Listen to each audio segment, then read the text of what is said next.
resgate de memória. Resgate de memória. Isso. Qual que é a importância da memória para o velho?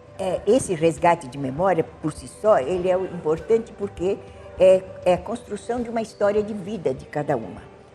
É um curso de 4 meses e tem vários temas e elas vão escrevendo de cada um tema, infância, adolescência, a família que eu recebi, a família que constituí, são 16 temas. E elas vão construindo a sua história. Nessa história, elas são as protagonistas.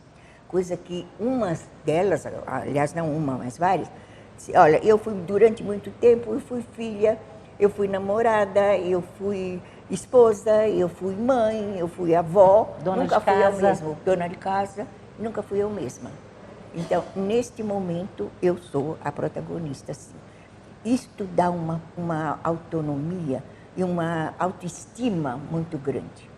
Então, esse curso, todas elas se encontram nisso, umas mais, outras menos, mas esse encontro consigo mesmo, eu faço esse curso desde 2004, são 15 anos. Uma delas, em 2011, ela morreu. Um pouco antes, ela pegou tudo que ela escreveu, ela fez que nem um livrinho e deu para os filhos no fim do ano.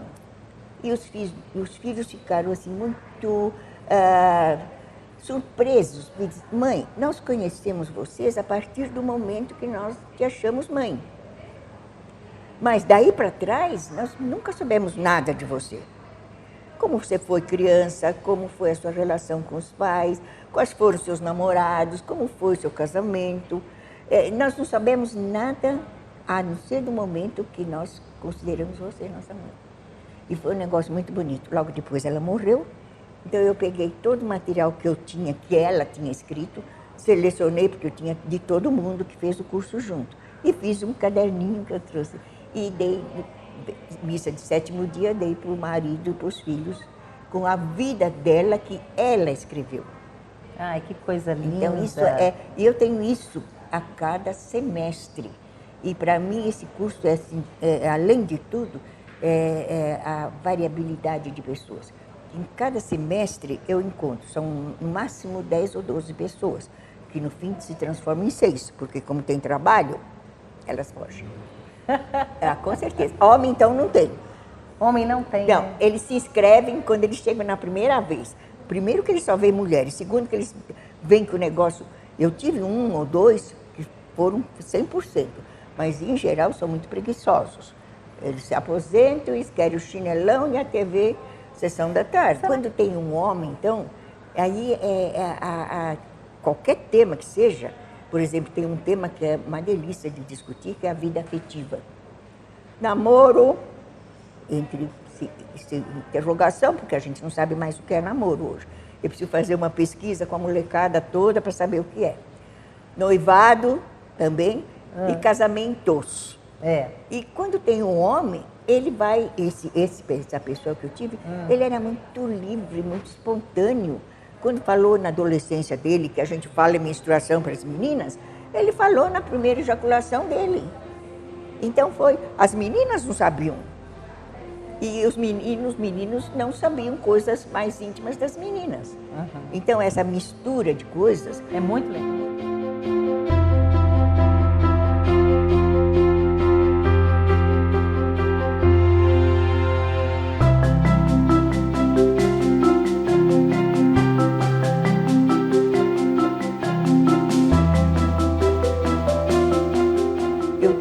Passado uma que era cearense, veio do sertão do Ceará, foi alfabetizada com 15 anos.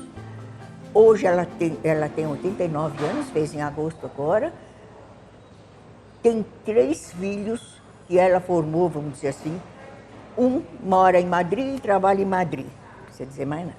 Outro é CEO da Microsoft em Seattle. E a outra é líder na Topware. Então, ela formou esses 3 filhos com o trabalho dela e com o jeito dela ser.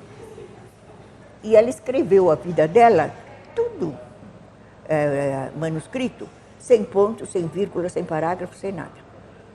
Aí eu caí na asneira de transformar isso em linguagem comum estou escrevendo a história da vida dela. Está empacada, porque os filhos dela não me dão alguns dados, mas eu já digitei 93 páginas.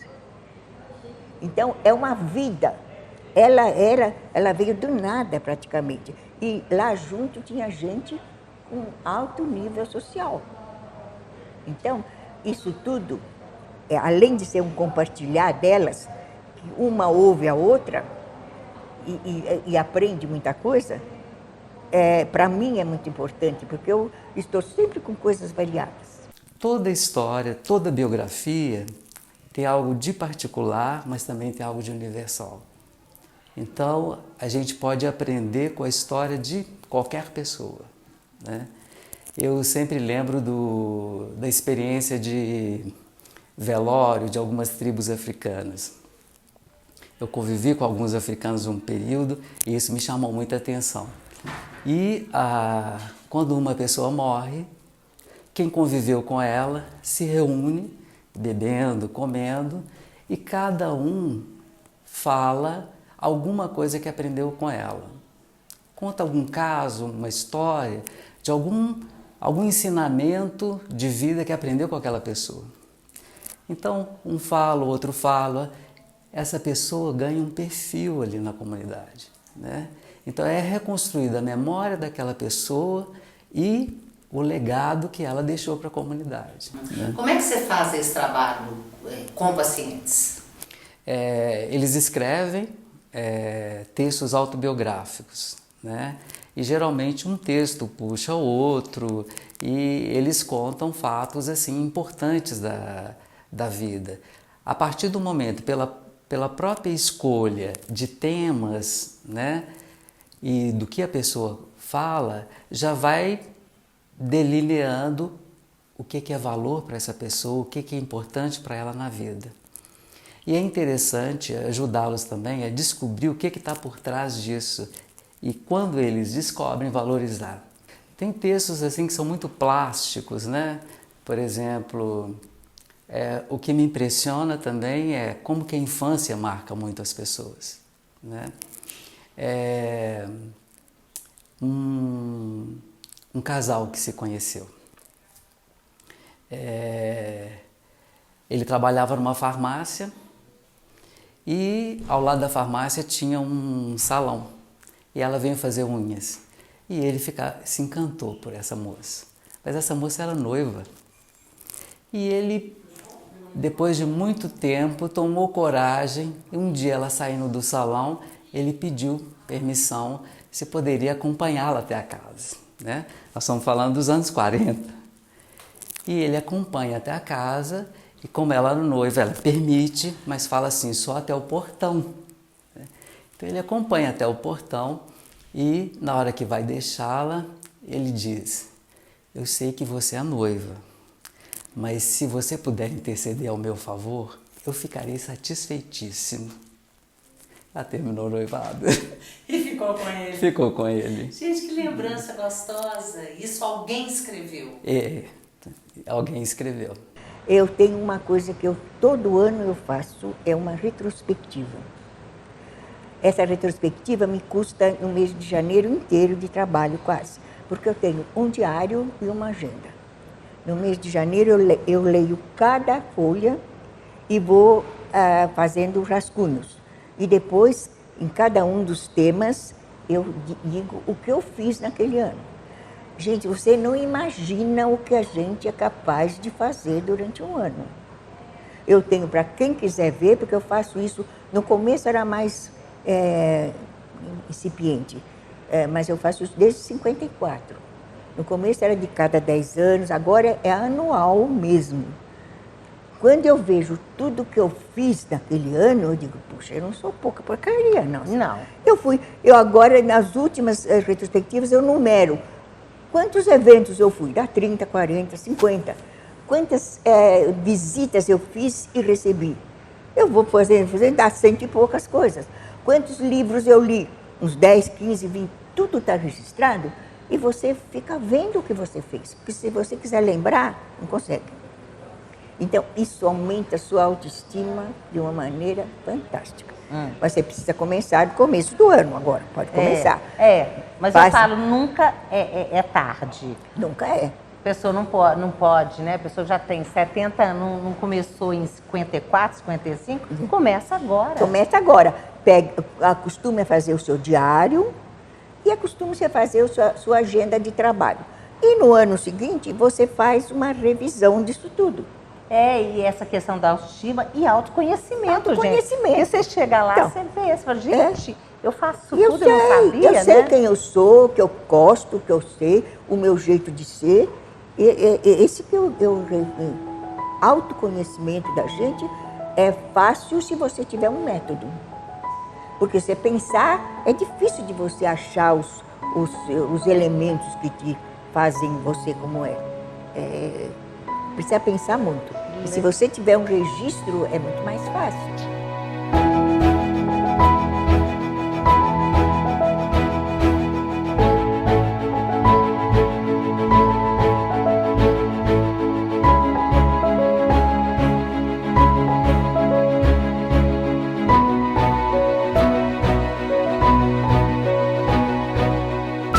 A pessoa com déficit cognitivo, ela ainda retém muita coisa, muito mais do que as pessoas imaginam. É muito importante usar ferramentas para, vamos dizer, estimular reminiscências. Uma dessas ferramentas pode ser um álbum da vida. Então, montar a história de vida daquela pessoa. Isso é um projeto ótimo para netos maiores, agora durante as férias, vasculhar aquelas caixas de fotos, às vezes encontrar fotos da vovó, do vovô quando eram pequenos, e já montar esse álbum, que não é exatamente um álbum de retratos, de fotografias. Contém uma foto em cada página e uma legenda com tamanho grande, escrito no computador. E sempre esse livro da vida, o álbum da vida, as legendas devem ser como se a pessoa mesmo escrevesse. Por exemplo, essa foto mostra eu com minha mãe quando eu tinha 10 anos. Mesmo que a pessoa não consiga escrever isso, quem for fazer vai usar a primeira pessoa, certo? Então, esse álbum da vida, que deve começar com foto da pessoa mais novinha possível, talvez a cidade onde ela nasceu, uma foto dela ou ele com os irmãozinhos, e seguindo os marcos da vida, né? Formatura do primário, talvez a primeira comunhão, talvez com os amigos jogando futebol. E à medida que essa criança vai crescendo, o livro vai avançando. E se a pessoa não tem foto dessas épocas todas? Olha, então eu oriento a família a tentar tirar alguma foto assim de revista, ilustrar a cidade, ou o primeiro carro que a pessoa teve, ou a bicicleta. Que não seja aquela que dela, uma parecida. Exatamente. Mas o importante é que seja a vida dela. Só mais no final é que vai falar de casamento, de filhos e netos. Muito, muito rapidamente.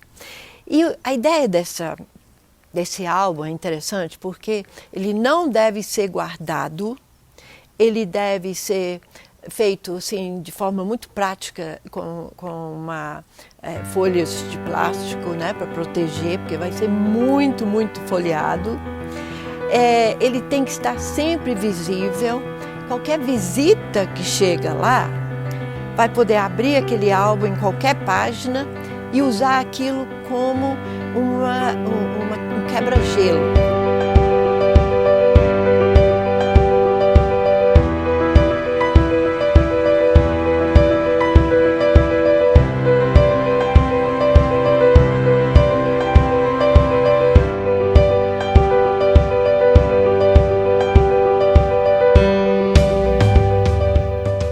Imagina que abre o álbum e tá lá a foto de casamento da pessoa, há 60 anos atrás. E então o comentário pode ser: olha, mas que vestido lindo seu, olha, vestido, foi sua mãe que fez. Então puxa aquelas lembranças, aquelas boas lembranças do passado e vai fazendo reminiscências. Até é possível a pessoa lembrar quem fez os doces do casamento, quem foi no casamento, tudo os detalhes. Inclusive no álbum da vida, nós ensinamos que é melhor não trazer, não colocar ali eventos tristes, porque a pessoa ela vai reviver tudo que tem ali no álbum. Então não queremos que ela reviva eventos tristes. Vamos deixar as coisas boas, né? Mas esse é um quebra-gelo para qualquer visita que for lá, sempre usar. Então, é como se a vida dela está tudo lá dentro. É como num computador. É só que ela não consegue achar o arquivo onde foi guardado e arquivado. Entendeu? Mas eu conheço pessoas, por exemplo, a música. A música é uma ferramenta poderosa para a gente usar para promover reminiscências. Então, sabendo a época em que o idoso ou a idosa era adolescente ou jovem, adulto, época de namoro, de casamento, sabendo que provavelmente ia aos bailes, frequentava bailes no clube, sabendo a época disso, pode-se gravar músicas daquele tempo, né? O famoso Carlos Galhardo, ele era o Roberto Carlos daquele tempo. E então, e as pessoas com déficit cognitivo, mesmo não conseguindo conversar sobre assuntos atuais, pode saber que lembra, muitas vezes, a letra todinha das canções do tal Carlos Galhardo. A família mesmo, ou cuidadores de idosos deveriam aprender a fazer isso, usando a música, usando caixas de tesouros ou caixas de lembranças, que eu chamo. Colocar numa caixa de sapato, tudo aquilo ali. Coisas assim de valor sentimental, coisas pequenas. Né? Um cartão que recebeu de alguém há 50, 60 anos atrás, lá de Paris, ou uma chave de uma porta do sítio, ou foto do primeiro cachorrinho, lembrando os tempos bons com o cachorrinho. Então, alguma lembrança, algum item de valor sentimental.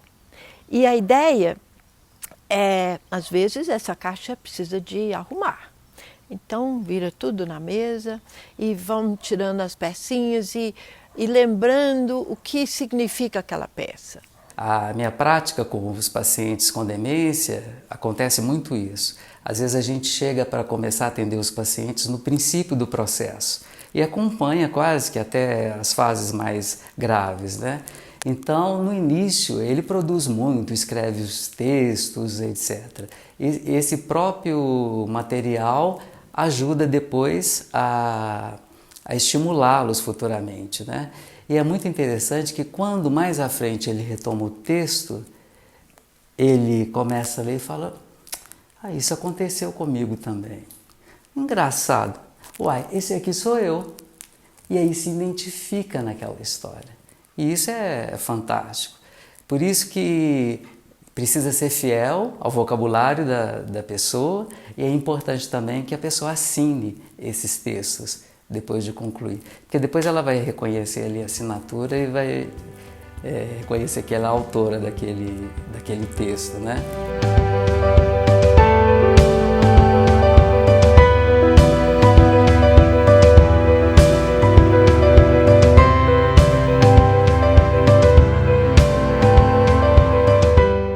Gente, vocês vão se surpreender com Dona Anita.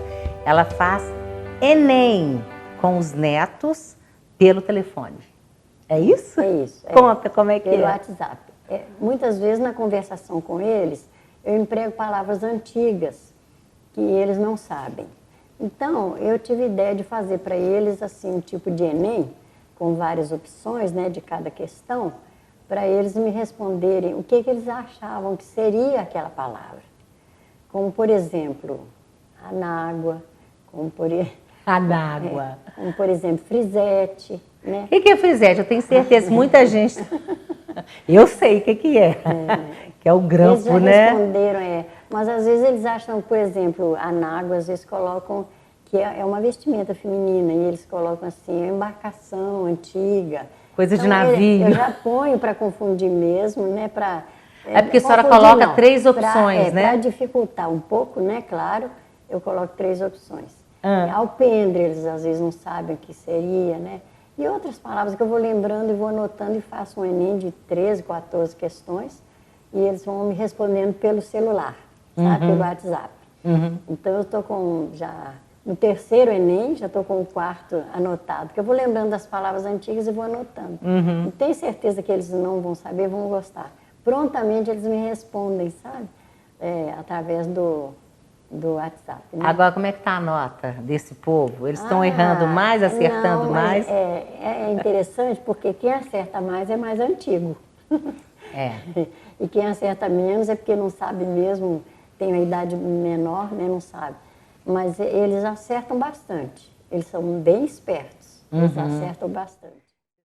Gente, eu tenho várias caixinhas, essa aqui é maior, né? De lembranças, álbum de casamento, 39 anos de casada. E aí eu queria mostrar pra vocês algumas coisas. Aqui, olha, essa foto aqui, ó. Olha eu pequenininha aqui, gente, sempre fazendo careta, uma coisa impressionante. Meu pai, minha irmã Regina, minha irmã que morreu tem muito tempo. Olha pra você ver, eu guardo aqui a foto de casamento do meu pai. Olha minha mãe, que coisa mais linda que minha mãe era. E outra foto de eu pequenininha, tá vendo? Olha aqui. Acho que é a única que eu tenho, tá vendo? Os meus irmãos, minha irmã. Convite de casamento, gente. Eu casei lá em Sabará. Olha aqui, tem foto do Luíde, meu filho. Olha que fofo. O Luíde hoje já tem 36 anos. Tem carta da mamãe pra mim quando eu ia pra Itália, né? Recadinhos do Luíde, né? Per Babbo Natale, Papai Noel pedindo coisas. Depois carta do Vincenzo quando a gente era namorado. Depois a família toda, lá em casa eram 13 filhos, né, gente? Família enorme. Olha eu com o Luíde também, pequenininho. Olha aqui, eu guardo até capa de agenda, 1990. Ô, Luíde, mãe, eu te amo. Olha que coisa mais linda. Olha que recadinho fofo. Felicidade. Isso aqui, gente, é um grupo de mulheres idosas, chama Feito Vó. Olha que legal, elas me deram aqui no lançamento do programa Sou 60. Aqui tem coisa da Itália que veio, é tanta coisa. O meu pai, quando eu comecei a namorar o meu marido, ele cismou, porque ele é italiano, né? Ele cismou que ele era casado.